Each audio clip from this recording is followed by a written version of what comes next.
If you've been driving northbound on 75, perhaps you've seen the iconic Como Motel in Richardson. There's been a push recently to try to save the building that has stood there for about 70 years. Well, now with some new owners in town, maybe some changes afoot. Cleo Green is with us here in studio with more this morning. A lot of folks really interested to see what happens with that motel. Cleo? Yeah, Mark, you know, this story, it is getting a lot of clicks on our website this morning. So here's the deal. Yesterday, Pappas Restaurants, which owns Pappasito's Cantina, a lot of restaurants here, said that they finally and formally bought the Como Hotel. But there's been a lot of drama with this because on change.org, an organization called Save the Como, they've been trying all summer long to save the Como and turn it into a historical landmark. They've got over 4,800 signatures and a lot of comments as well. I've been reading them all morning long. Alicia said, hey, listen, I grew up in Richardson and spent the time at Como. It's historical and should not be demolished. What a shame.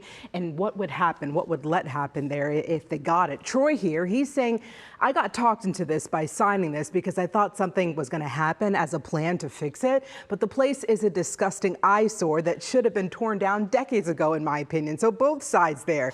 Here's the deal. If you are new to North Texas, the Como Motel is located off of US Highway 75.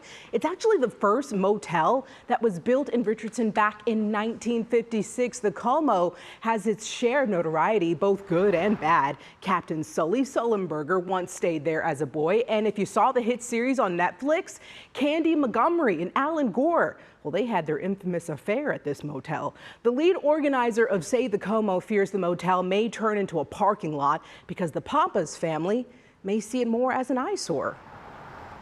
He said the Como has not been a good neighbor to us. And I told him, I agree. In its current state, it attracted, I guess, guests that Pappas didn't love having next door.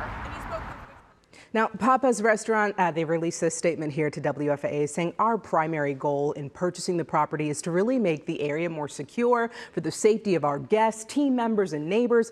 We've yet to formalize any plans for development of demolition, and we're interested in hearing proposals for developing the property. So, Kara, we'll see what happens if they save it, renovate it, or demolish it and make it a parking lot. Anybody's guess right now. Yeah. Okay, thanks, Cleo.